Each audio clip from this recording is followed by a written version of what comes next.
Assalomu alaykum hammaga. Bugun sizlar bilan qanday qilib tasvir yozishni ko'rib chiqamiz. Xo'p, tasvir yozish aslida unaqa qiyin narsa emas. Buni sizlar bilan birin-ketin ko'rib chiqamiz. Xo'p, birinchi navbatda nima qilib olish kerak? Birinchi navbatda buni savolda o'qib olish kerak. The line graph below shows the amount of fast food consumed in Britain from 1970 to 1994 through items. Mana shu narsalar. Xo'p, demak, tushunib oldim.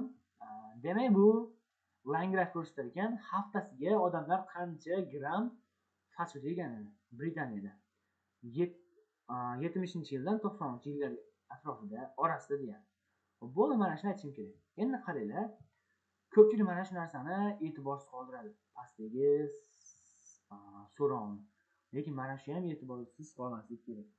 Bunda nima deyapti? Summarize information. Summarize degani asosiy narsalarni nima desa bo'ladi? To'plash, ya'ni umumiylashtirish, conclusion qilish deyapti. By nima qilish orqali? Selecting and reporting the main features. Ya'ni asosiy o'zgarishlarni berish orqali deyapti. Va agar imkon bo'lsa, uni compare qiling, solishtiring. Endi qaranglar. Mana shu joyda biz asosiy featurlarni tanlab olishimiz kerak. Compare qilsa ham bo'ladi, hozircha murakkab bo'lib ketadi, tushunmay qolishlarni. O'shaning uchun sizlar bilan faqatgina asosiy o'zgarishlarni ko'rib chiqamiz. Xo'p, asosiy o'zgarish degani nima degani? Keling, birinchi introductiondan boshlaylik, keyin sizlarga tushuntirib. Xo'p, introductionni qanday yozish kerak? Juda ham oson. Xo'p, buni sozlab olsam birinchi, osilib turasizlar. Shunday qilamiz.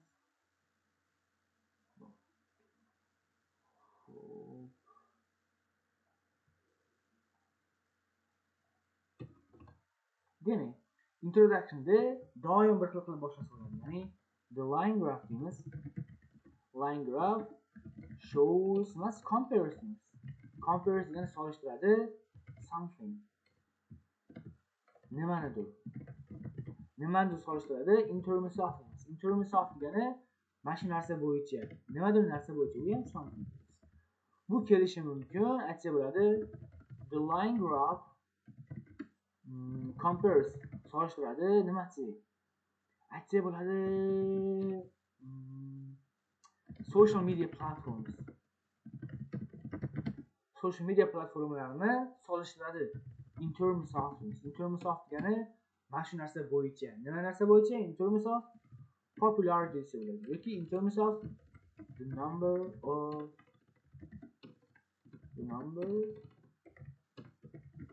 of users. Number of users. Ya'ni foydalanuvchilar soni bo'yicha solishtiradi. Ana endi aytamiz, bizda nimani solishtiryapti? Bizda solishtirayotgan narsa bu fast foodlar, ya'ni fast food ovqatlari. Nima bo'yicha solishtiryapti? Haftalik ozuqa bo'yicha, ya'ni haftalik nechta odam yegani bo'yicha, ya'ni consumption bo'yicha.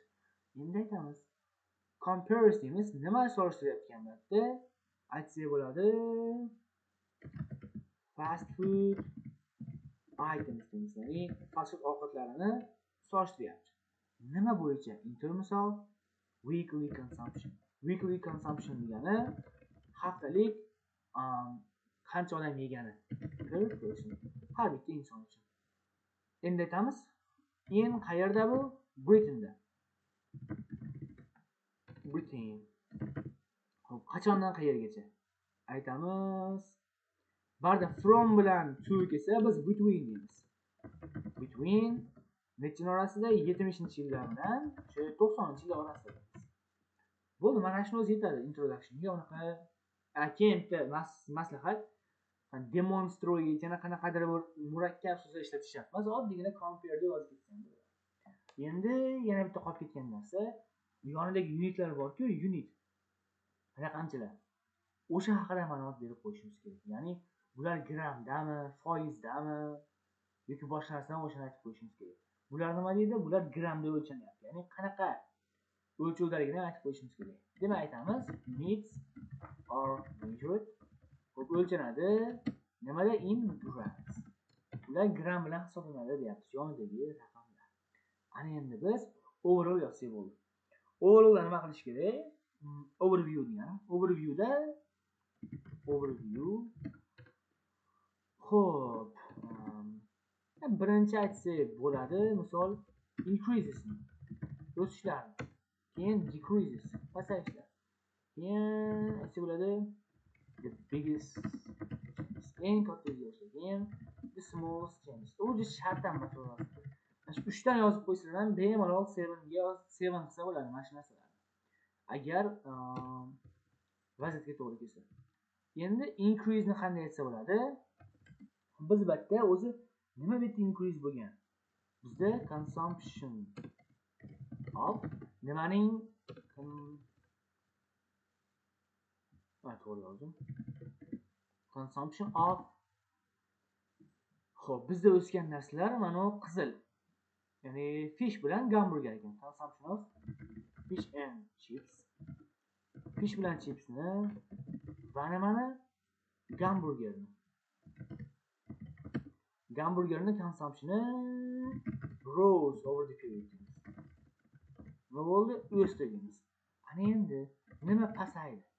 Aytsa bo'ladi pizza experience degani. Experience degani boshdan kechirdi and a downward trend. Downward trend degani bu hali pastga tushgan trendni boshdan kechirdi dedik. Ana endi eng katta o'zgarishlar. Mas eng kichkinasi shart emas. Eng katta o'zgarishni aytsa bo'ladi.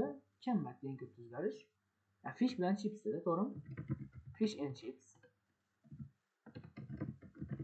Fish bilan chips experience deb qo'yamiz yana. It is so ham bo'ladi. The biggest dramatic increase. Eng katta o'zgarishni boshdan kechirdi fish and chips. Men buni qanday aniqlab olyapman? O'zimdan o'zim aytib qo'yganim yo'q. Kelib ko'ryapman. Qarasam, xo'p. Solishtiryapman. Bu kichkina o'zgarish. Endi buni solishtiryapman. Bu katta, haqiqatan, lekin buni solishtirsam eng kattasi mana shu bo'lib chiqadi. O'shaning uchun men mana fishni olyapman. Ya'ni o'zimdan o'zim olib qo'yganim yo'q demoqchi. Tak, endi davom etamiz. Buni qanday yozish kerak? Juda ham oson. Birinchi navbatda sizlar nimani yozib bo'lsanglar bo'ldi. Tilda o'rganish qiyin emas. Nimani yozib bo'lsanglar bo'ldi. Overall deb boshlayman. Umuman qaraganda deymiz. Xo'p, the consumption of fish and chips and hamburger. Of fish and chips va hamburgerni deyapmiz. Nimasi? Consumption. The weekly consumption. Consumption ko'ramiz. Consumption nima bo'ldingiz? Weekly deb ko'raylik.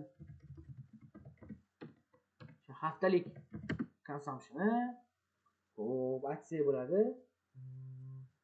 Increased. Oshdi over the period. Davr mobaynida bu oshdi deyapmiz. Endi while deymiz. Endi tushgandan aytish kerak. Endi increase yana decrease deb desa ham yaxshi, bu ham yomon emas. Lekin men shunaqa demoqchi emasman. Noniga aytmoqchiman. Men while deyman, boshqacharoq qilaman. Xo'p, nima deyman? The reverse deyman. Reverse yani teskarisi deyman. Teskarisi was true for pizza deyman. Ya'ni bu o'stirdim va teskarisi pizzaga to'g'ri keladi. Bu degani pizza tushdi degani. Ya'ni men decrease demasdan mana shunaqangi vocabni ham foydalana olaman. Mana shu narsani examlarga ko'rsatib qo'yapmiz. Bo'ldi mana. Increase bo'ldi, decrease bo'ldi. Endi eng katta o'zgarishni olsam bo'ldi. Endi notably deyman. Notably degani endi qo'shimcha, ya'ni ko'zga tashlanadigan narsa degani. Ya'ni ko'zga tashlanadigan narsa nima? Xo'p, fish and chips. Fish and chips deymiz. Nima qildi? Experience. Boshdan kechirdi. Qanaqangi trendni? The most dramatic increase. Eng katta o'sishni boshdan kechirdi. Endi turib qo'shimcha qilib so'radi. Keyin bo'ldi. The most popular fast food product. Ya'ni qo'shimcha qilib ketdik. Va bu yilning oxirida eng mashhur fasutkalar ketdi. Haqiqatan shunaqa. Xo'p, odamlar haftasiga ko'p yeydi degani bu mashhur degani. Mashhur bo'lsa-ki, agar bu mashhur bo'lmaganda hech kim yemagan bo'ladi. Shunaqa. Bo'ldi mana overview ham, overview tayyor bo'ldi. Endi paragraflarga bo'lishimiz kerak.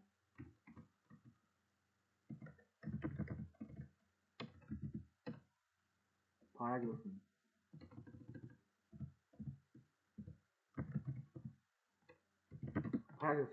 Xo'p, bunda nima qilish kerak? Birinchi navbatda bunda ham shunaqa. O'zidan o'zi tanlanmaydi. Ikki xil yo'llari bor. Birinchisi increases. Birinchi bo'lib o'sishlar, keyin decreases. O'zgarishlar, keyin pasayishlar. Yoki ikkinchi uslubi bor. Bunda qanaqa bo'ladi? Bunda birinchi bo'lib xo'p, aytsa bo'ladi the biggest changes. Eng katta o'zgarishlar. Ikkinchi bo'lib the smaller changes. Kichikroq o'zgarishlar. Ya'ni birinchi eng katta o'zgarishlar, keyin pastroqlarni aytsa ham bo'ladi. Agar buni qachon qilamiz? Tasavvur qilinglar, mana shu uchinchisi ham o'sgan. Xo'p, mana slaydda misol qildim. Mana shu joyda. Xo'p, mana bu yerda line graph bor. Bu mana o'sgan bu ham. Bu ham mana o'sdi mana. Lekin bunday o'sdi ikkitasi. Birinchi bo'lib eng katta o'zgarishlarni bu ikkitasini, keyin kichikroq o'zgarishlar aytishimiz kerak. Tushunarlimi? Xo'p, lekin bizda bu holatda birinchi o'sishlar, keyin pasayishlarni aytsak bo'laveradi. Xo'p, demak, boshlaymiz. Va boshlayotganda ham topic sentence bo'lishi kerak. Ko'pchilik yozayotganda topic sentence qo'ymaydi. Topic sentence line graph demanda. Task 1da ham bor. Demak, birinchi topic sentence'ni o'qiganda examni tushunish kerak. Nima haqida main body bo'lishi? Biz main body 1da o'sishlarni aytar ekanmiz. Ya'ni topic sentence'ni o'qigan examiner tushunish kerak. Biz hozir o'sish haqida gapirayotganmiz. O'shani aytamiz.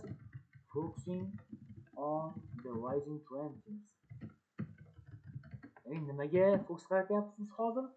O'sayotgan trendlarga. O'shani aytib turib, fish and chips. Chips consumption.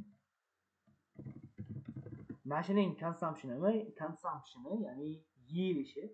Shu o'zbekchasini ko'ra olaylik. Inglizchasini tushuntirib, boshim og'rib ketdi bu. Iste'moli o'zbekchasi kelyapti. Consumption. Aytdimki, yeyilish deb mana. Yeyilishda yeyilish. O'zbekchada qanaqa bo'ladi bilmadim. Shevada yeyilish bo'ladi. The action of using. Xo'p, o'sha consumption, ya'ni iste'molni deyapmiz. Started boshlandi, at turib nechida boshlangan. Xo'p, endi bu nechida boshlangan? Xo'p, bu boshlangan 100 ni pastida. Endi aytamiz, started at just below 100 grams. 100 gramdan pastroq bilan boshlangan. Per person, har inson uchun. Per week. Haftasiga deyapmiz. Tushunarlimi? Had weekly consumption demasdan per week deb qo'ysa ham bo'ladi. Xo'p, qachonligini aytish kerak. Men 70-yillarda. And deymizda, undan keyin nima bo'ldi? Undan keyin xo'p, mana shu yerda juda ham tanlab olish mumkin. Demak, xo'p, birinchi nima yozishim kerak? Mana bu increase. Ya'ni birinchi kichkina increase. Va u ergashishlik katta increase o'shani aytaman. Har bitta yilda aytish shart emas. Ya'ni bir xil xato qiladigan xato nima? Uzr. Men fish degan hamburger gapiryapman. Fish degan gapirishimiz kerak. Fishda menimcha mana shu joyda eng katta o'zgarish bo'ldi. Kichikroq o'zgarish, ko'zga tashlanadigan va keyin katta o'zgarish. Ko'pchilik qiladigan xato nima? Xo'p, birda 75 ni ham aytadi, buni ham aytadi, hammasini aytib chiqadi. Bunda bo'lmaydi, juda ham ko'payib ketadi. Bunday qilmaslik kerak. Ya'ni asosiy o'zgarishlarni olsa bo'ldi. Endi ikkinchisi. Xo'p, buni belgilasak bo'ladi. Buni yashildan belgilaymiz.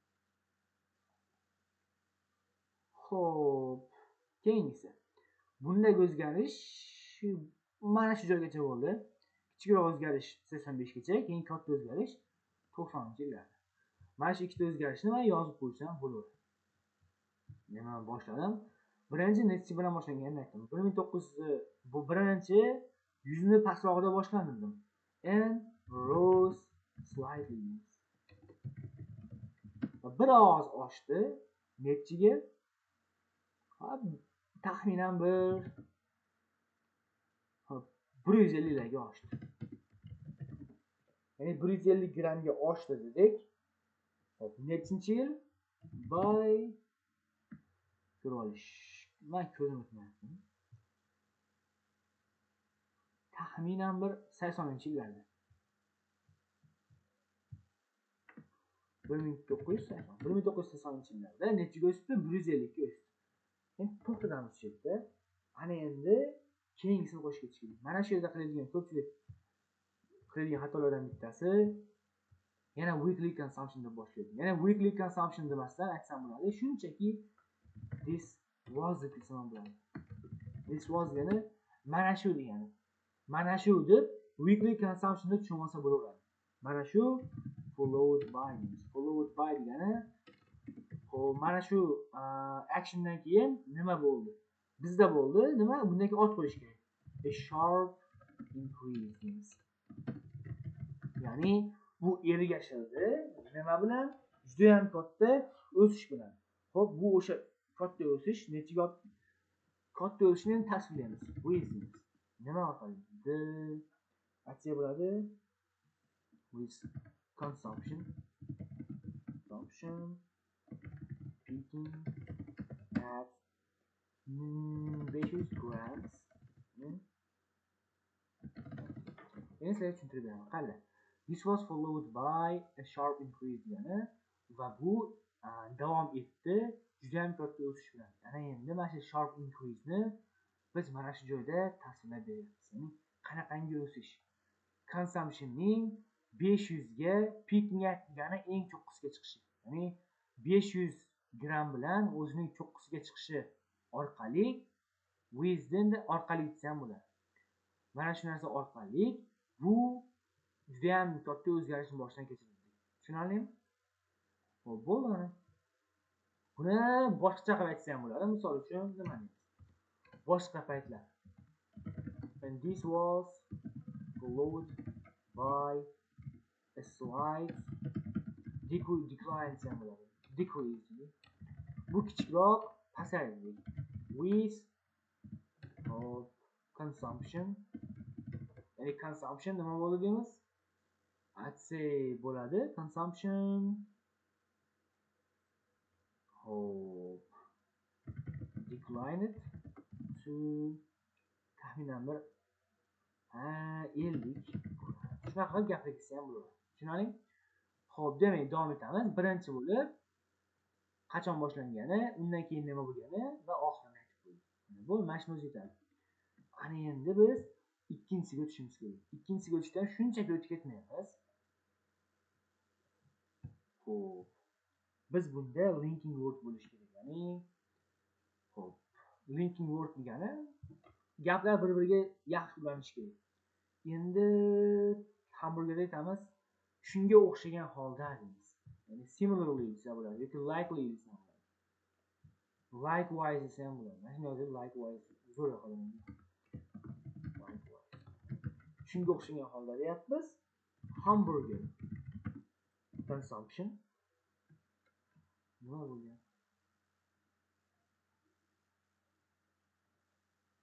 Hamburger intended spot consumption, ya'ni hamburgerning consumption, ya'ni iste'moli deyapmiz. Iste'moli began, boshlandi. Nechida boshlandi? Qani hamburger nechida boshlandi? Xo'p. Bu birinchi boshlangan taxminan 20 larda, keyin bir 100 larda, 100 larga sekin astalik bilan o'sdi. Juda ham keskin o'sdi. 300 ga. Xo'p.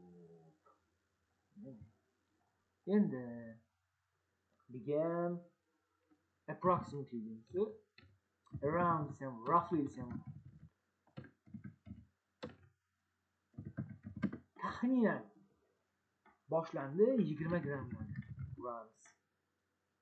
and nima bo'ldi? Climate deymiz. Climate degani sakradi. Steadily deymiz.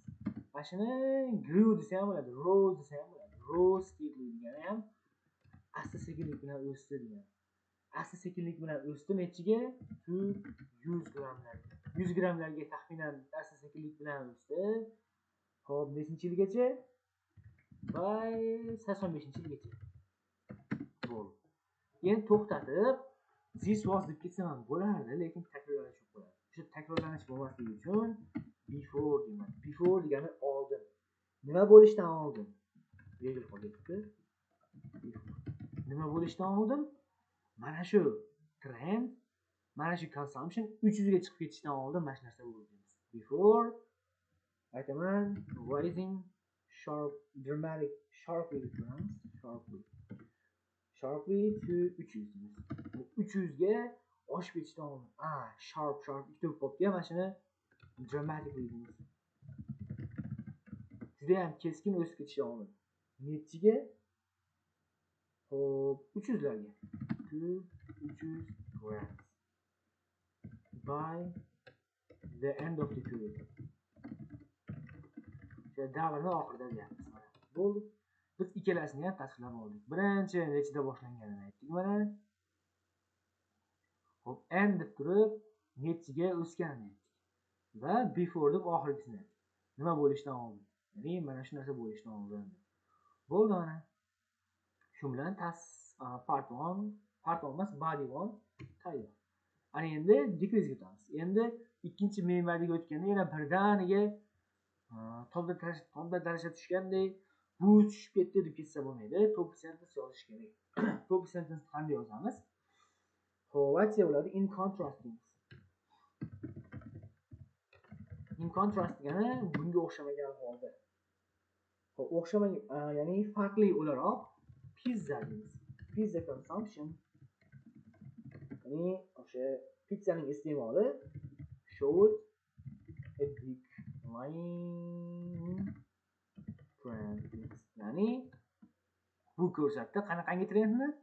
Hop, declining trend degani pastga tushadigan trendni. Ya'ni kamayadigan trendni boshdan kechirdi. Bo'ldi. Ana endi shuni tasvirlab berishimiz kerak. Xo'p, menimcha buni tasvirlasak bo'ladi. Qanday? Aytsak bo'ladi, let's say. Mana shu birinchi 85-yilgacha tushdi deymiz. Undan keyin o'zgarmadi deb ko'ramiz. Deyarli o'zgarmagan. O'z e'tibor berib qarasa jichcha o'zgargan, lekin buni aytmasa ham bo'ladi. Bunaqa detalni qilib aytish shart emas. Demak, birinchi tushib ketdi 200 ga va keyin o'zgarmadi deymiz. Bo'ldi. Demak. Xo'p, nima deymiz?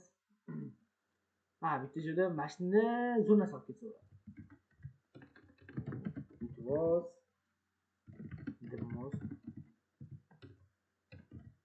consumed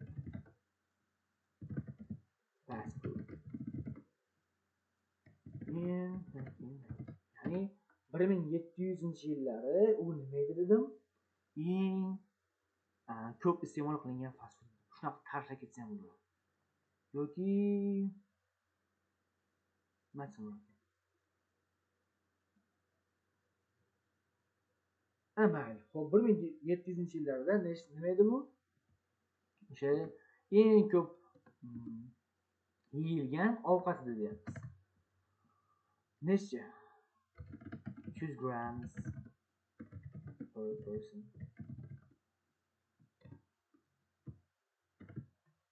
Mana 300 gram bilan u eng ko'p yeyilgan ovqat deyapmiz. Endi aytamiz.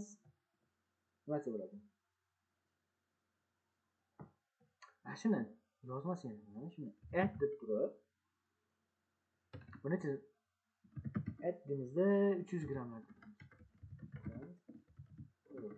Person. Shunaqa deb qo'ysam bo'ladi. O'sha 300 gramda 300 gram har bitta insonga haftasiga 300 gramdan to'g'ri keladi deyapmiz. 1700-yillar va bu eng mashhur edi. Shunaqa qilib detal qo'shib ketsa ham bo'laveradi. Kerakli paytlarda. Xo'p, endi aytamiz. But deymiz. Ammo bu tushib ketdi deymiz. But this figure degani bu o'sha figura. Chiziq borku, mana shu figura deymiz. Drop it steadily to asta sekinlik bilan nechiga tushib ketdi? To nechiga tushdi? 100 ga deylik-ya. To yo 100 ga emas. 80-yilda aytaveraylik. 100 dan sal pastroqqa. Endi aytamiz.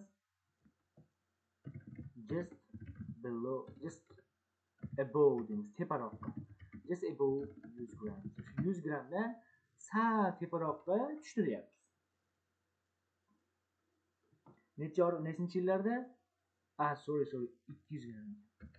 200 gramlarga tushdi by 80-yillarda. And then va keyin o'zgarmadi. And then remained relatively unchanged.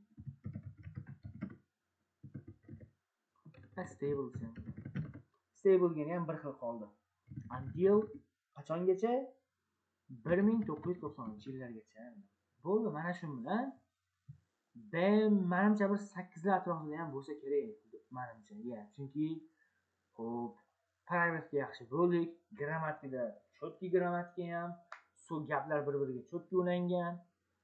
Xo'p, asosiy nima o'zgarishlarni oldik. Bo'ldi, mana shuni o'zi yetadi menimcha. Mana 8 ga ham borsa kerak. Mana shunaqa bo'lishiga ishonaman. Shu mana birinchi introduction yozadi shunday qilib, keyin overview, keyin birinchi o'sishlar, keyin pasayishlar yoki birinchi eng katta o'sish, keyin eng kichkina o'sish. Mana shu joyda ham qarasizlar, grammatikani ham o'rganmaslar bo'ladi. Shuni tahlil qilib, grammatikalarni o'rganmaslar ancha foydali bo'ladi, xudo xohlasa. Shunaqa, xudo xohlasa keyingi videolarda boshqa tasvir turlariga ham sample yozib tushuntirib beraman.